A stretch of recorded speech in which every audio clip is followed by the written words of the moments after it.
레위기 19장은 성경 전체를 통해서 매우 중요한 장 가운데 하나라고 할 수 있습니다. 왜냐하면 레위기 19장 안에 중요한 규례들이 나와 있기 때문입니다. 특히 오늘 본문 말씀에 등장하는 하나님이 거룩하니 너희도 거룩하라는 이 거룩함에 대한 명령은 구원받은 우리 그리스도인들에게 가장 중요한 명령이라 할 수 있습니다. 이것을 신학적인 용어로 성화라고 합니다. 하나님의 성품을 닮아가는 것. 그래서 구약에서 가장 많이 인용되기도 하고 중요한 장이 바로 레위기 19장이라고 할 수 있습니다. 그런데 레위기 19장 전체를 보면 반복되는 중요한 구절 하나가 있습니다. 바로 나는 여호와라는 말씀입니다. 그리고 여기에 대한 응답을 요구하는 말씀이 너희는 내 규례를 지킬지어다라는 것입니다. 즉 레위기 19장에 나오는 모든 규례들은 하나도 소홀히 대하지 말고 다 지켜야 한다는 것입니다. 19장을 한마디로 요약하면 거룩한 삶을 위한 규례라고 할 수 있습니다. 거룩한 삶이란 구체적으로 어떤 것입니까? 어떻게 사는 것이 거룩한 삶입니까? 오늘 본문을 통해 살펴보면 먼저 부모를 경외하는 것입니다. 이것은 십계명의 계명이기도 합니다. 우리 기독교에서 가장 핵심이 되는 계명 규례가 바로 부모를 경외하는 것입니다. 이것이 하나님의 백성이라면 지켜야 할 의무라는 것입니다. 하나님께서 부모를 경외하라고 정하신 것은 이것이 하나님을 경외하는 것과 밀접한 관련이 있기 때문입니다. 여기서 눈에 들어오는 단어가 경외라는 단어입니다. 경외는 본래 하나님에게 사용하는 단어입니다. 하나님을 목적으로 사용하는 단어가 바로 경외라는 단어입니다. 그런데 성경에서 이 단어를 유일하게 부모에게 사용합니다. 이것은 부모의 권위가 하나님께로부터 비롯됐다는 것입니다. 이것을 깨닫게 하기 위해 부모를 경외하라 말씀하는 것입니다.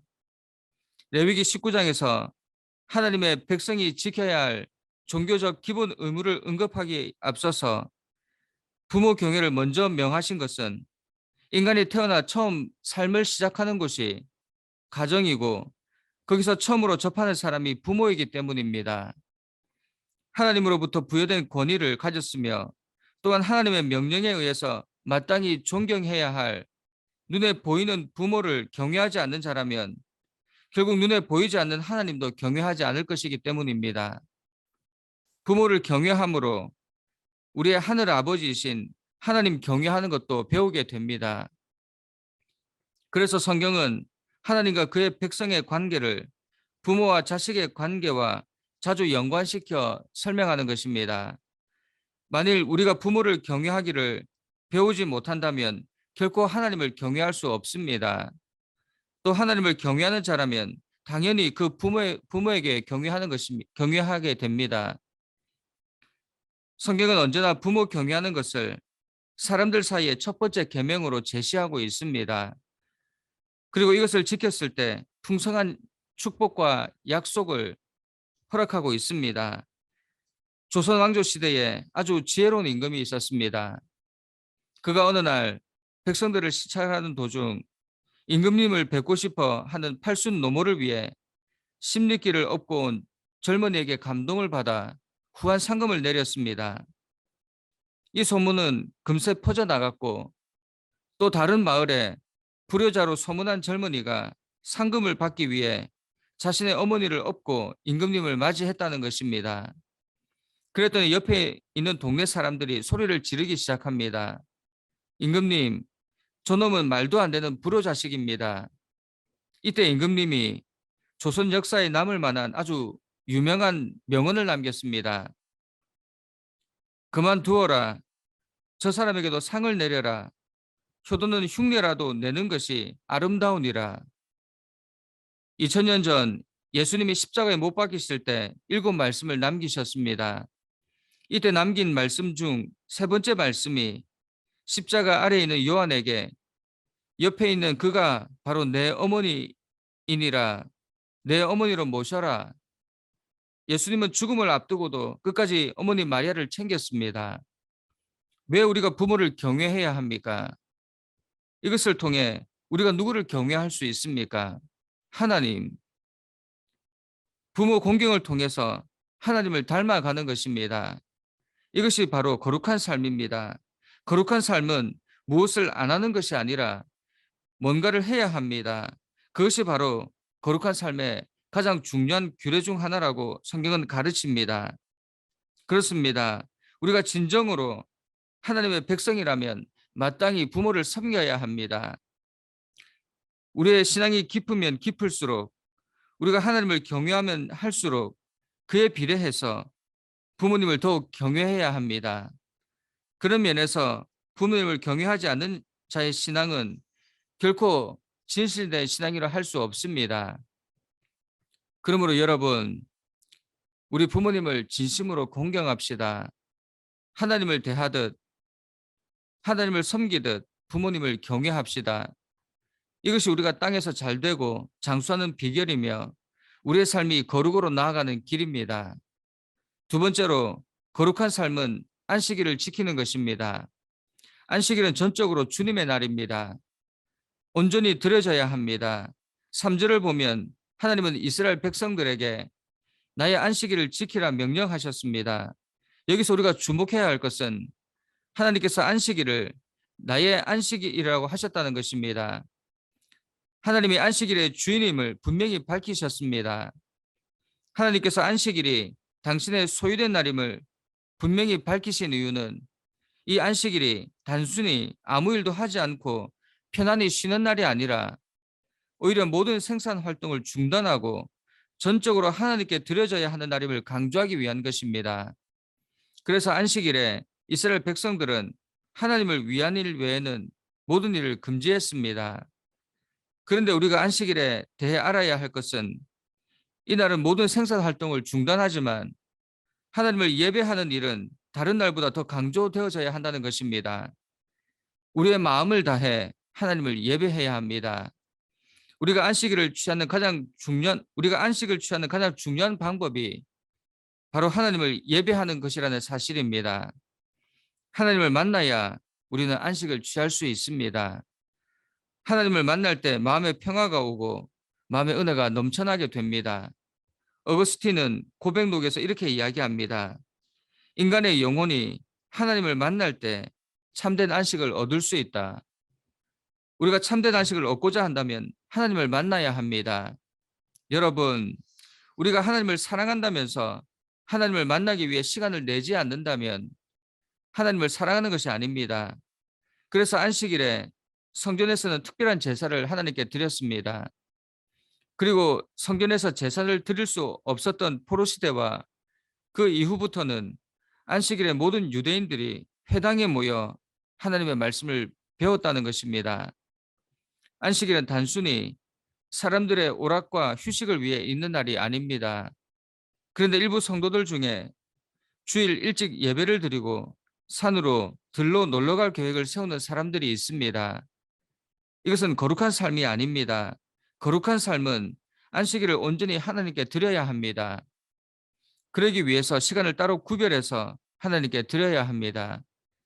본래 안식일은 토요일인데 주일날 지키는 이유는 예수님께서 안식의 진정한 의미를 완성하셨기 때문입니다.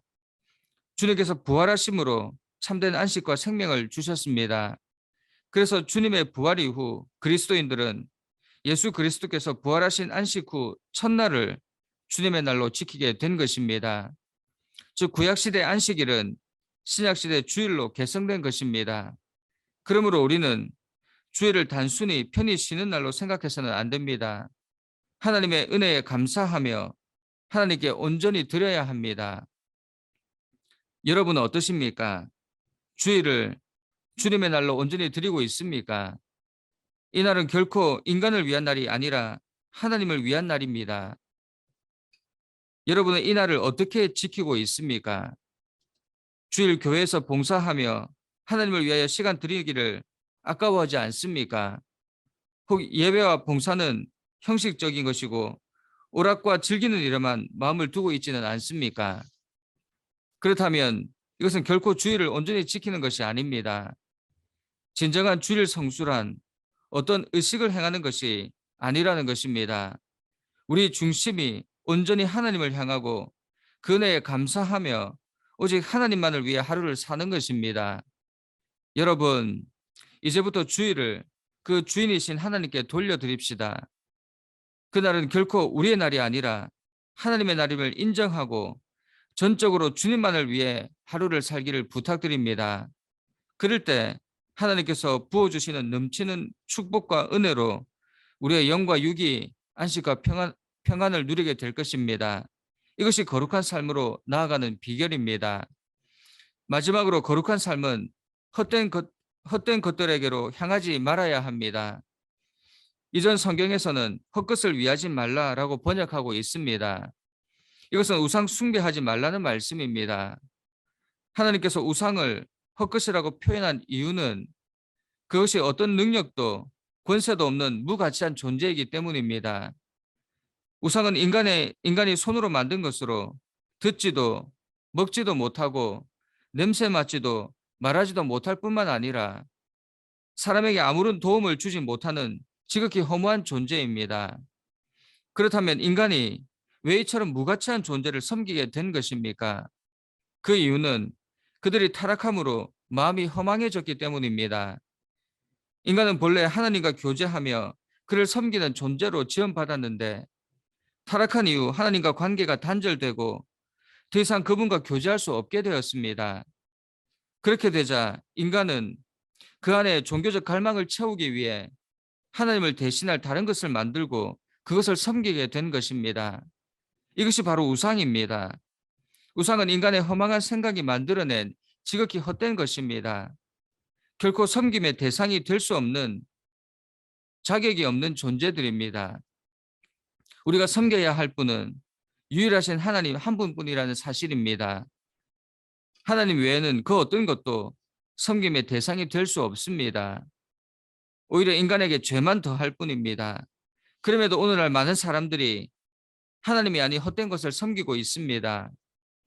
단지 눈에 보이는 우상뿐만 아니라 돈과 명예, 권력을 마치 하나님처럼 섬기고 그것들이 마치 자신들을 구원해 줄 것처럼 생각합니다.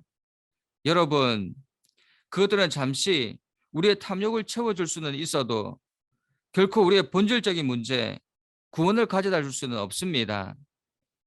우리는 오직 하나님만 섬겨야 합니다. 하나님께서 우리를 창조하신 것은 우리를 통해 영광 받으시려고, 찬양 받으시려고, 그 목적을 이루지 못하는 피조물은 마지막 날 심판을 받게 됩니다. 여러분, 우리 하나님 이외의 것을 바라보고 섬기는 어리석은 자들이 되지 맙시다. 무가치한 것에 마음을 빼앗기지 말고 오직 하나님만 바라보고 섬기는 자들이 됩시다. 이것이 거룩하게 사는 것입니다. 우리는 거룩하게 살아야 할 피조물들입니다. 왜냐하면 하나님 여호와가 거룩하기 때문입니다. 거룩한 삶은 하나님의 명령을 따라 사는 것입니다.